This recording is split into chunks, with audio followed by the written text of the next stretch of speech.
Hello दोस्तों, कैसे हैं आप। राधे राधे बच्चों। मैं आपको आज एक नटखट परी की कहानी सुनाने जा रही हूँ। उम्मीद करती हूँ आपको पसंद आएगी। एक जादुई परी परियों की रानी एडलीना थी। उसका एक बहुत आलीशान महल था। वह एक नेक व दयालु रानी थी। वह अपने महल में रहने वाली सभी परियों का बहुत अच्छे से ध्यान रखती थी। सभी परियां हमेशा एक दूसरे की मदद करती थीं और कभी किसी को परेशान नहीं करती थीं। लेकिन उन परियों के बीच लिंसी नाम की एक परी थी जो बहुत नटखट थी, जो अपनी शरारतों से सभी परियों को परेशान करती थी। एक दिन वो परियां फूलों को पानी देने बगीचे में गईं और तभी लिंसी कहने लगी, अरे वाह, ये दोनों कितने मन लगाकर काम कर रही हैं। चलो कुछ मज़े किए जाएं। इसके बाद लिंसी चुपके से उन दोनों के पीछे जाती है और उन दोनों की चोटियाँ एक दूसरे के साथ बांध देती है। जैसे ही दोनों परियां अलग अलग दिशा में जाती हैं, वह उन दोनों की चोटियां बंधी होने के कारण खिंचने लगती हैं, तो वे रोने लगती हैं। उन्हें देखकर लिंसी बहुत हंसती है। परी कहती हैं, लिंसी, ये तुमने क्या किया। तुम्हारी शरारत दिन पे दिन बढ़ती जा रही है। क्या तुम्हें बिल्कुल भी समझ नहीं है कि तुम्हें क्या करना चाहिए और क्या नहीं करना चाहिए। दोनों परियों की बातों को नज़रअंदाज करके लिंसी वहाँ से चली जाती है। कुछ देर बाद उसे एक परी खाना बनाते हुए नजर आती है। खाना बनाते देख लिंसी को एक शरारत सूझती है।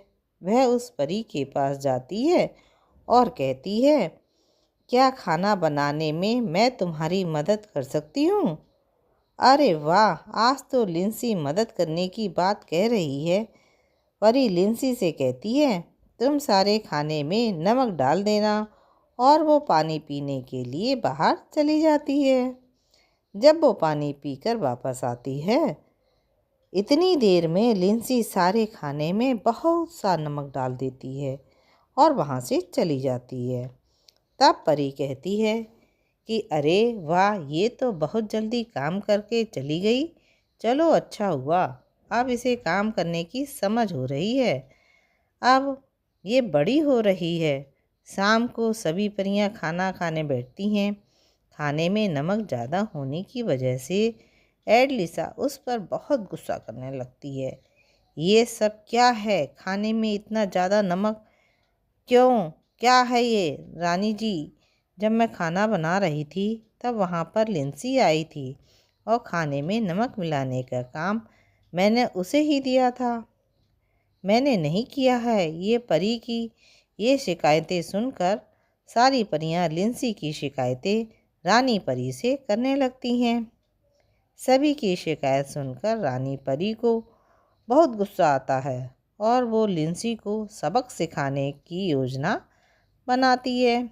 लिंसी की शरारत दिन पर दिन बढ़ती जा रही है। अब हम उसे सबक सिखाकर ही रहेंगे। वो एक बड़ा सा डिब्बा महल के बगीचे में रख देती हैं और वो सभी को आदेश देती है, ये एक मुसीबत का डिब्बा है, इसलिए इसे कोई नहीं खोलेगा। ये बोलकर रानी परी महल के अंदर वापस चली जाती है और उन्हीं के साथ सारी परियां भी चली जाती हैं। लेकिन लिंसी के मन में वो डिब्बा खोलने की लालसा जाग जाती है। वो कहती है, इस डिब्बे में क्या है जो रानी परी ने इसे खोलने से मना किया है।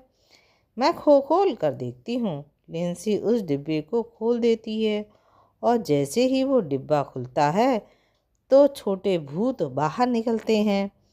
तो वो कभी लिंसी के बाल खींचते हैं तो कभी धक्का मारते हैं। लिंसी कहती है, अरे क्या हो रहा है, कौन हो तुम, ऐसे क्यों कर रहे हो, मुझे छोड़ दो, मुझे छोड़ दो। उसने कहा, पर उन्होंने उसे नहीं छोड़ा, वह रुकते ही नहीं हैं। रानी परी और परियां भी आ जाती हैं। लिंसी कहती है, रानी परी मुझे बचाओ। रानी परी कहती है कि शायद अब तुम्हें समझ आ गया होगा कि तुम बाकी परियों के साथ ऐसा व्यवहार करती हो तो उन्हें कैसा महसूस होता है। रानी जी मुझे माफ़ कर दो, मुझे माफ़ कर दो, मुझसे गलती हो गई, अब मैं कभी नहीं करूँगी और मुझे अपनी गलती का एहसास भी हो गया है, मुझे माफ़ कर दो, मुझे माफ़ कर दो।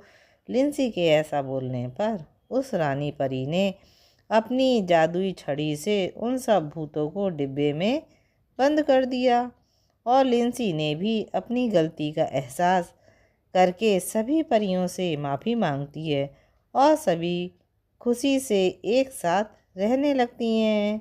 दोस्तों, इस कहानी से हमें ये शिक्षा मिलती है कि हमें अपने आनंद के लिए कभी दूसरों को परेशान नहीं करना चाहिए। बच्चों, आपको मेरी कहानी कैसी लगी?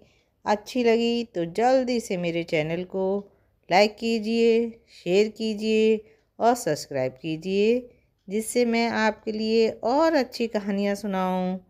फिर मिलेंगे नई कहानी के साथ। राधे राधे।